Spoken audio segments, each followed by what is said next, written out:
With us today is Richard Cuff. I'm not going to try to pigeonhole him other than to say entrepreneur. And he'll tell you some more about this. A greatness coach, and the term certified master greatness coach is how it's termed from the Forbes magazine there. Father, he's been on the radio and on television and on websites. Richard, thanks for joining us today. Thanks for having me, Fred. Glad to be with you. Now, what all of that boils down to is a life, at least at this stage, of helping others and helping others to achieve their own level of greatness. Yes. Why help others, and how does it help you? First, it's a calling. I know, and I didn't accept that calling. I'll say. I mean, maybe truly accepted, but I was in my early 20s when God gave me a vision, and I was in this dark room, and it felt like the room was as big as a city, and there I sat in the middle of that room, 3 images behind me, and one leaned forward, and I knew that to be the Holy Spirit. Said, "You know how to motivate my people. Get out there and motivate my people." And I woke up, I was 20, maybe 22 years old. And I woke up from that vision saying, but God, who's going to motivate me? Who's going to motivate me? And I jumped out there like feet first, and I attempted that motivational thing, and immediately came to the realization that I needed to learn to motivate myself. And it took a long time, because I kept dealing with adversity along the way. And these last 4 decades really is how I've come to this place of being this master greatness coach. And I got to say this, well, my background is stand-up comedian, but part of what I do and why I do it is that I feel I'm really good at helping people to take their vision to reality and get past those rough spots. You give me somebody that has a vision or an idea or something that they're trying to accomplish, especially get a new business off the ground. And I become their biggest cheerleader because I know how difficult it is to get an idea from up here to paper to reality. So I'm all about that. But I've learned that the key is visualization. You mentioned the Forbes cover, and I had to go back and tell people, wait, that's just a vision. That's not the actual Forbes cover. If I'm ever on the Forbes magazine, that's what it will read. But I realized that very thing right there that we do is like, oh my God, don't let anybody mistake and believe that I'm actually on the Forbes cover, because that would be the worst thing ever. No, that's exactly what you want. I want you to see me there. I want to see myself there. If the vision, your vision of me can line up with my vision of me, then we can truly work together. And so that's why I'm working with people, man. I want people to understand that it's okay for us to get behind each other's vision. As crazy as that vision is, we can do it. We can support each other and make that. I can believe you can be that person, and you can believe I can be that person, and we don't have to apologize for that belief. Now, this sounds a lot like motivational speaking.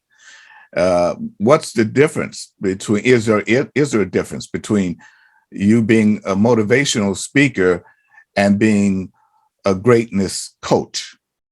Yes, there is a difference. The number one difference is one is always speaking and the other is always listening. The job of a coach is to listen and ask questions. That's it. I mean, that's all a coach ever does. The coach is not there to fix it. The coach is not there to give you answers. The coach is there to help you with the greatness that's already within you. The best way to see a coach is look at the coach on the sideline of a football team. I mean, sometimes I've seen some coaches with some beer bellies that couldn't run out of the way of the referee. Sometimes they get run over by the referee because they can't move as fast. How is this guy who can barely run or walk himself, how is he coaching some of the greatest people, greatest athletes on earth? Because he's bringing out what's inside the individual. He's not putting anything in. He's bringing it out. And that's what a coach does. The coach listens to bring it out. The motivator, and I think the best way to think about motivation is in line of what the difference between motivation and inspiration. Motivation is a motive or a reason to move. I can light a fire under you, and that's a really good reason to move. But inspiration has to come from the inside. And so if motivation and coaching work together, the end result is going to be inspiration, and that's going to inspire you to move on that vision.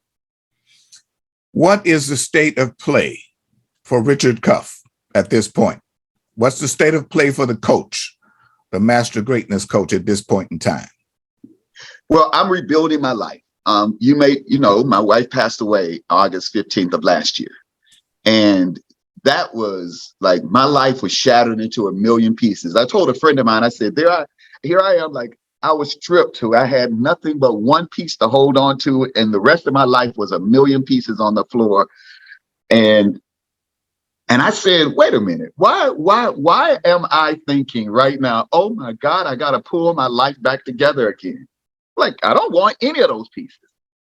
I don't want none of them. And so I saw this as a great opportunity to say, okay, God, where do I go to from here? And then little by little, God just kind of gave me the pieces that were important, my children, the people that love me, the people that I love, stand-up comedy. I went and, got back on stage and did my comedy, flew out to Los Angeles and hit some of the comedy clubs, although I didn't perform. I decided to become certified as a faith-based life coach.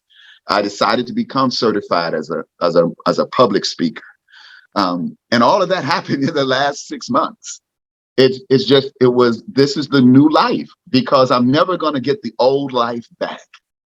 And we spend so much time trying to keep things normal, when it's the abnormal, that's where the blessing is. It's the stuff that is not normal, that I'm not normally worth $1 billion. Well, I want to feel that abnormalness. I want to be abnormally rich. So I can't get there, though, by struggling and fighting, trying to keep my life in order, when God is sending this chaos and this adversity to kind of help me understand that, maybe you need a little nudge to move toward the greatness that's there. The one thing that I do know is that I never lost focus of who God is and who I am. And so what the Richard Cuff of tomorrow looks like, I feel like I'm speaking, of course, I'm changing lives, and I'm helping other people understand that there's 3 points of focus that I am working on, and we'll talk about that a little bit later, of course, but it's group economics, political alliances, and generational wealth. If you look at my life going forward, you're going to see me in one of those 3 lanes at any given time.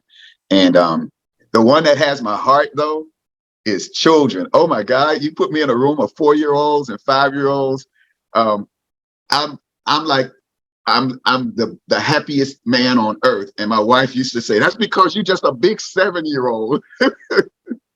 But I love children, and I love the fact that their brains think differently at 4, 5, and 6 years old. And if you sit down and have a conversation with a 5-year-old man, it changes your life every time. So I love that. All right. We're going to play an excerpt from one of your stand-up comedy routines. I think this is at the Comedy Zone in the Ramada Inn. So we're going to play that here. Wow.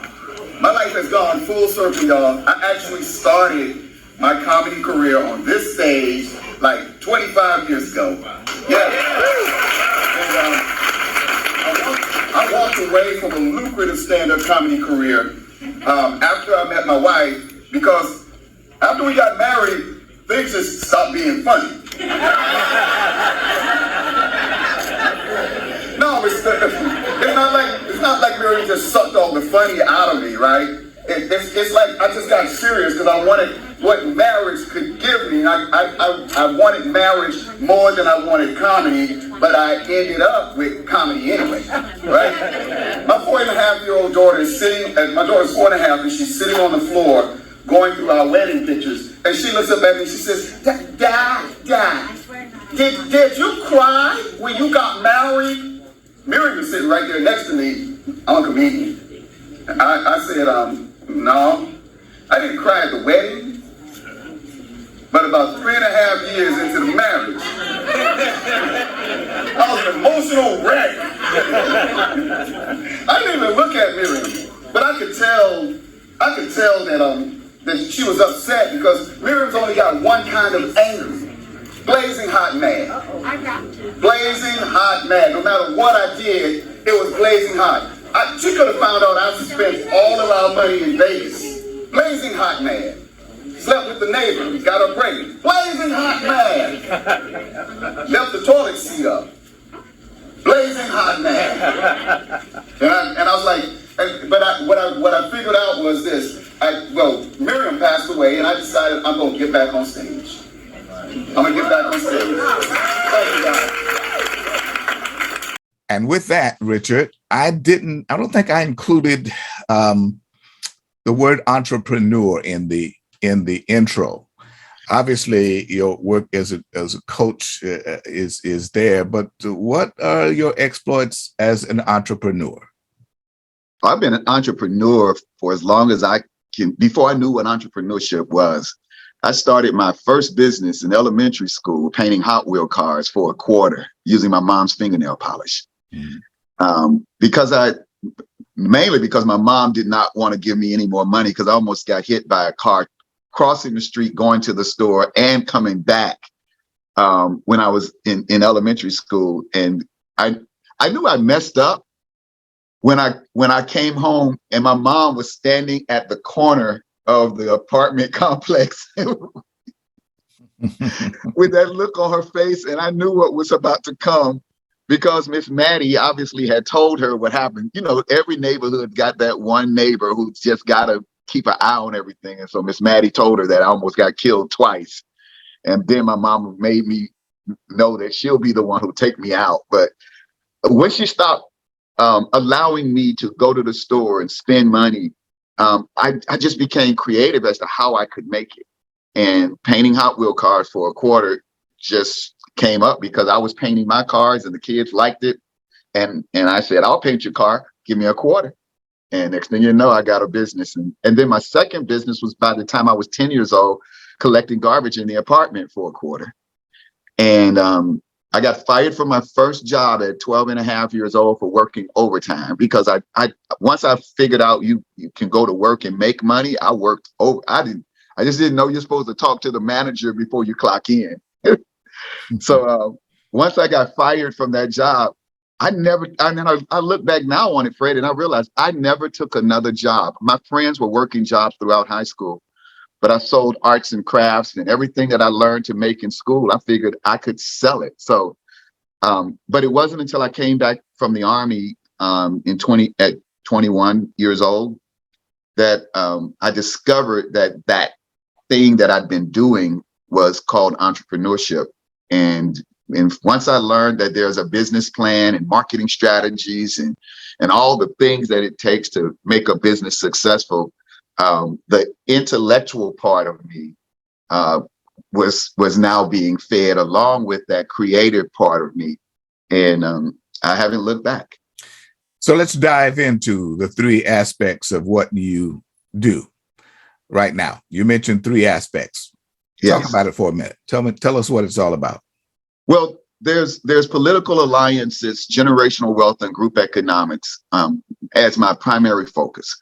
And it helps me to stay focused with the type of client I want to work with or the types of projects I want to get involved in. Political alliances, it just simply is my effort to help the clients or the communities that I'm working with to understand that if we don't find a way to work together politically, you're going to constantly be clashing. So how can we focus on the goal, the vision, and then form the relationships that would make it possible for us to get it done. You see it in the hearings for Judge Ketanji Brown Jackson, and you see the Republican and the Democrats and how they're going at it.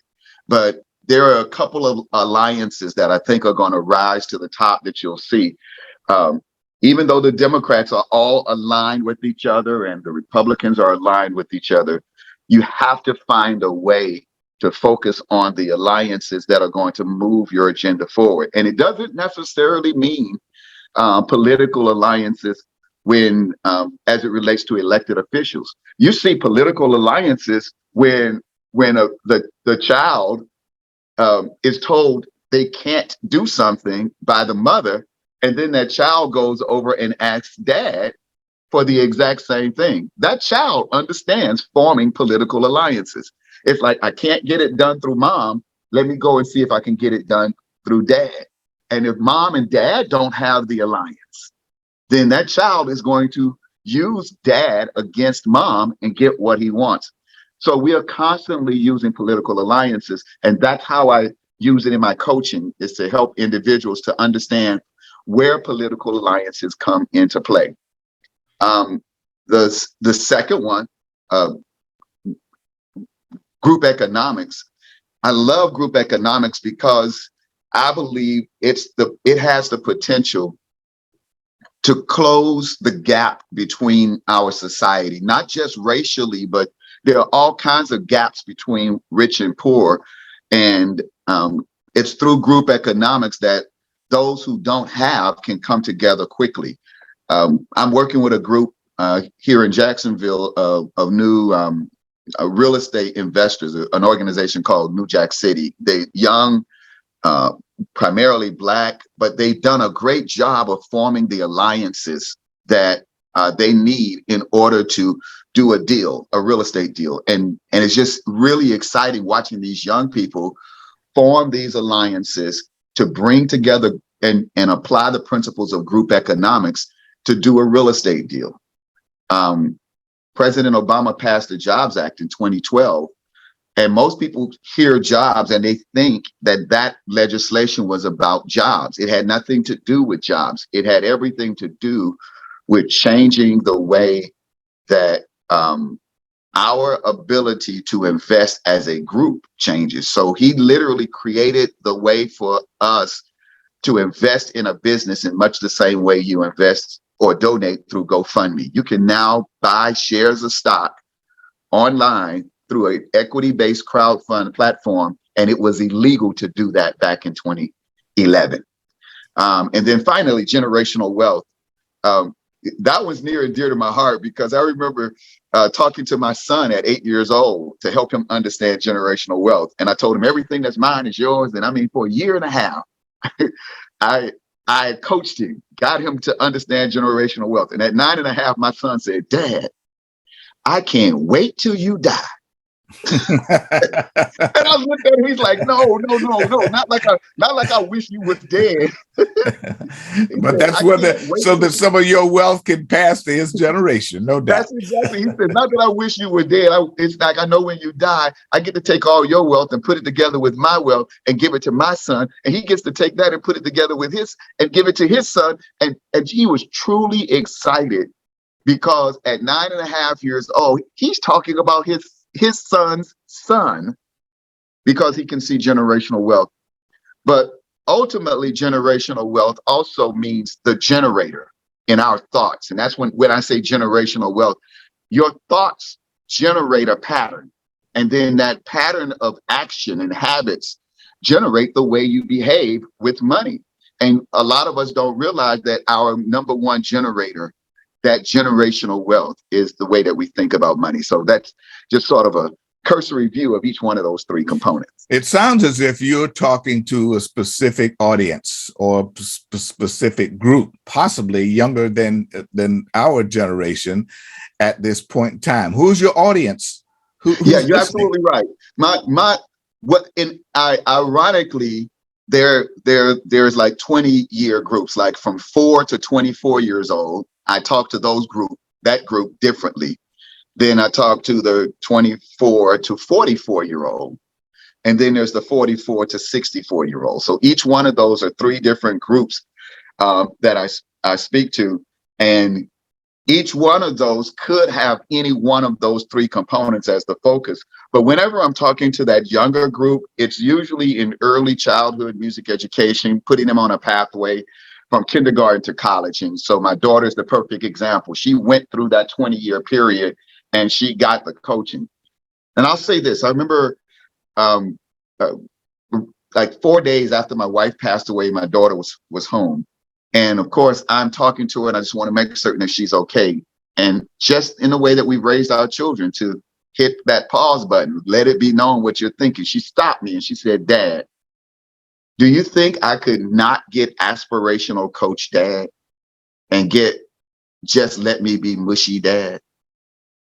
And I'm, that's what I want her to be able to do. And so that whole space from 4 to 24 years old is where they learn that. 24 to 44 is that financial focus. You can take some risks, but you're going to have to stop being the risk taker. Because when you go from 44 to 64, now you got to start thinking about not only your retirement, but the generation that is coming up behind you. So each one of those markets have a different approach, but I found that entrepreneurship happens all the way across. I got a 7-year-old that is writing her book and has her own business. There's 60-year-olds calling me that are ready to tap into their 401k and start a business. So entrepreneurship can happen across that entire spectrum.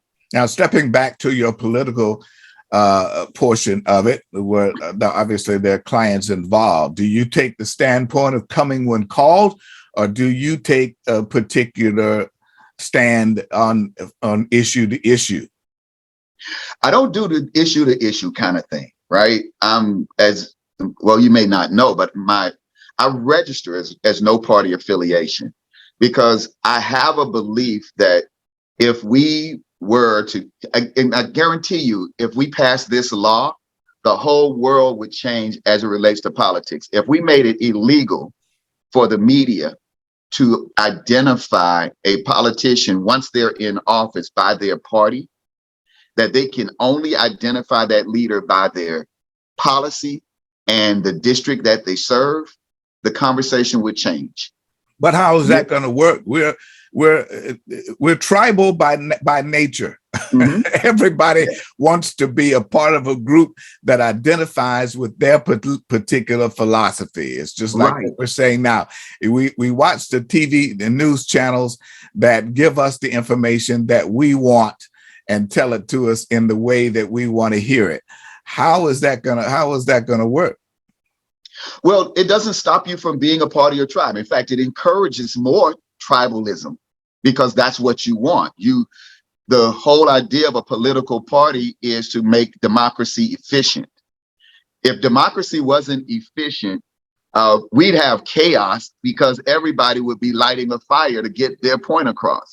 So our party system allows us to say, well, I want to get behind that politician because he stands on this particular platform, which represents A through X.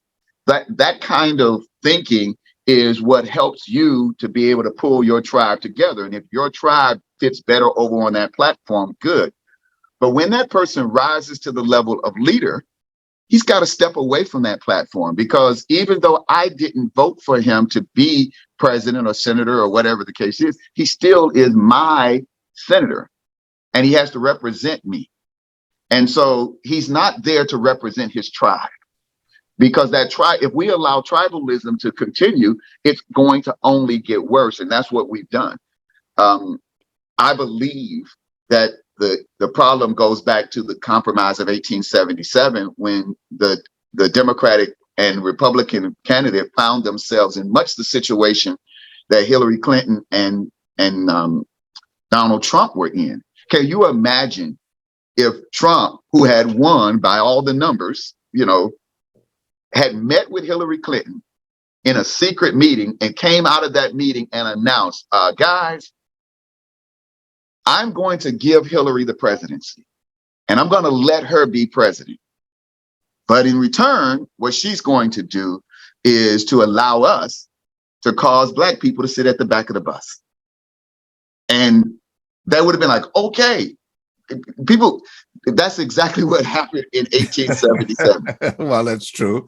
I mean, that's also what happened at the birth of the nation before, as the Constitution was signed, is that we agreed that we would have Black people to be, 2/5 or 3/5? 3/5, right? We're only going to count 3/5 of them. See, my point is those kinds of tribal agreements, backroom deals happen because when the leaders move up to the top, there is this sense that they take with them that tribalism. I'm not the one to say, and this is part of why I don't jump on these issues, because that's just my personal view. The way that I rather work with the you won't see me downtown talk. Sometimes I might do it, but I'm not that guy that's going to be there taking my 3 minutes before city council to yell at them.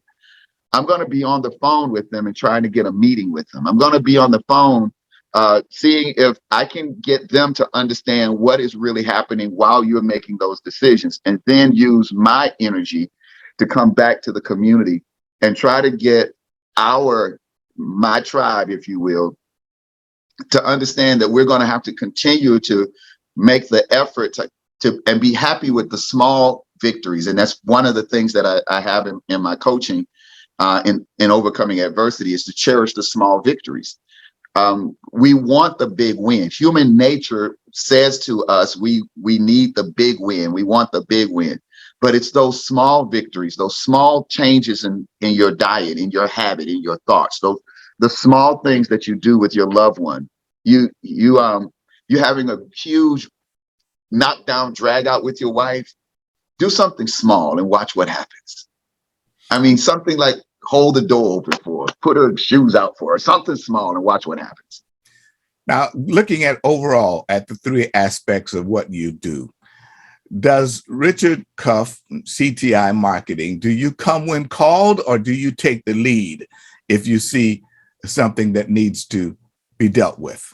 Well, no, I come when called, because I first take the approach of a coach before I become a consultant or an advisor or even a manager. But as a coach, I am just there to listen. You tell me what the problem is, and I will help you solve that problem. If first by helping you to figure out what it is that you're going to do. So I'm going to wait until I'm called. Now, if it's an issue that needs to be addressed, I don't necessarily wait for people to address the issue. I'll give you an example. In 2015, we did an event on Dunn Avenue at Starbucks, and we announced that we were renaming the community from Trout River, I-95, 295. We were going to rename it Blossom Ridge, because I live on Blossom Ridge. And someone said to me, well, who gave you the right to rename the community? Nobody. I did. I took it upon myself to say this is now called Blossom Ridge. Well, people will get upset. Yes, they will. But you know what I'm tired of? I'm tired of the media saying, and on the north side, because they name everything the north side. But along Dunn Avenue, Blossom Ridge area are some of the wealthiest Black families in Duval County. But you wouldn't know that, because every time they talk about the area, they pigeonhole us or drop us all into that one bucket. And even calling the north side as if it's lower than anything, that in and of itself is horrible. But I can't change the entire north side.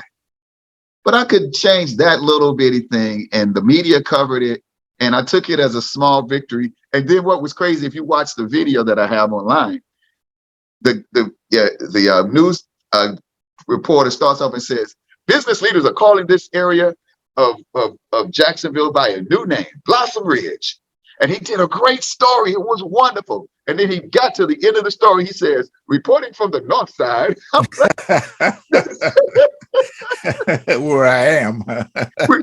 we right back to where but that's the challenge that we face. So no, we can't necessarily get out there and feel like we're going to change the world. But I believe this: if you move one pebble, the world will never be the same. What's the difference between what you're offering and what's available through Dr. Phil? I'm not a doctor. He is licensed to do that. And his license enables him to do things like prescribe medicine or prescribe a course of action. I don't write prescriptions. My job is just simply to help you to see a way for you to solve your own problem. So I'm not Dr. Cuff. Is this best done in a group setting or one-on-one? Group settings can be fun because it allows you to get the kind of support and maybe see that you're not alone in what you're going through. But sometimes there are some issues that are best done in one-on-one, primarily especially if you have a relationship with your coach and you feel that you're talking to somebody that you can be totally open with. You may not be totally open in a group setting. How does one get ready for greatness? Number one is recognize that greatness is already there. The example that I use is when mom calls you in the house as a kid and said, come on in, get ready for dinner. You don't run in the kitchen and grab the pots and start whipping up the food. That's not what get ready means. The meal is already prepared. Get ready means that there's something that you have to do to earn the right to sit at that table. Because if I came in right off the street, muddy hands and dirty clothes and plop down at the table, my mom would go, hey, get up, go wash your hands, go take a shower, take that crap up, get off. See, there are certain things that you have to do. So get ready for greatness says that the greatness is already within you. God has already ordained it to happen. But if you are not doing the things necessary to receive it, then that greatness that is already there will stay there until you are ready. So that's what Get Ready for Greatness is about. Now, you've partially already answered this, but I do want to ask it again. Who do you help? I won't say that I can help anyone. I help those who first want to be helped, but I can truly help the entrepreneur that's trying to take their business to the next level, or I can help the individual that knows that they can do greater things, that know that they can change lives, and can get unstuck if they feel they're in a rut. That person, I know I can help. All right. So how do we contact you? I'm going to put this up, but how do we get in contact with the certified Master Greatness Coach? Well, you can reach me either obviously through Facebook, but the easiest way is the email info@ctimarketing.com. info@ctimarketing. And then you can go and find my material at thegreatnessshop.com, thegreatnessshop.com, and then ultimately getreadyforgreatness.com. So any one of those, the email or those two websites will take you there. All right.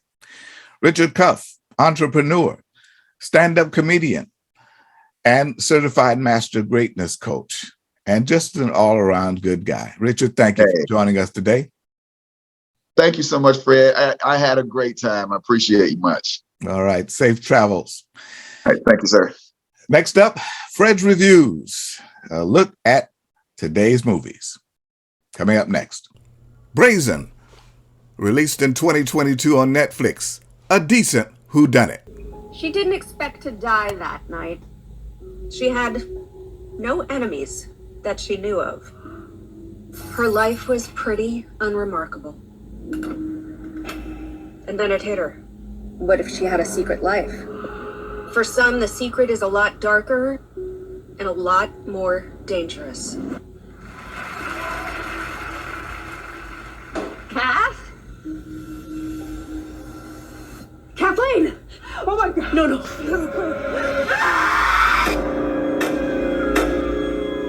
I'm Detective Jennings. Did you know about your sister's clients? What are you talking about? She was a teacher. She connected to clients via webcam. I know this is not one of my books, but I want to help on the case. This is personal. Her character Desiree was becoming very popular. And who knows the identity of your performer? Just me, my mother, and my brother. It's a family business. This feminine-dominated whodunit, inspired by novelist Nora Roberts, is a good time waster for murder mystery fans. Alyssa Milano puts in good work as the novelist profiler helping the police solve the murder of her sister. Sam Page walks through his supporting role as the typical detective. It's well done in scripting, editing, and directing by Monica Mitchell, Edith Swenson, and Donald Martin, who all follow standard procedure. It is worth waiting for the ending. And that's going to do it for this edition of To My Way of Thinking. See you again next time.